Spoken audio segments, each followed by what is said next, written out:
আল্লাহ আমাদের জিন্দেগির গুনাহ খাতাকে মাফ ফরমা।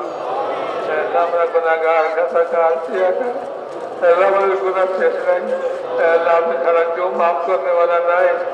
আল্লাহ আজকের এই মজমাকে মাফ করে দেন। খোলা আকাশের নিচে অসহায় বান্দা, সৃষ্টিকর্তার সমীপে দুই হাত। আল্লাহ আল্লাহ আমাদের মা বাপকে মাফ করে দেন।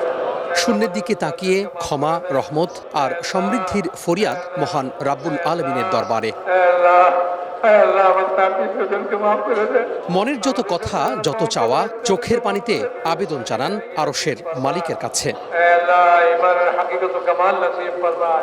বুধবার বেলা 12টার পর থেকে শুরু হয় বিশ্ব ইজতেমার প্রথম পর্বের দ্বিতীয় ধাপের আখিরি মোনাজাত। মোনাজাত পরিচালনা করেন তাবলিগ জামাত বাংলাদেশের শীর্ষ মুরব্বী মাওলানা জুবায়ের আহমেদ। ওয়াসসালামু আলাল মুরসালিন আলহামদুলিল্লাহি রাব্বিল আলামিন।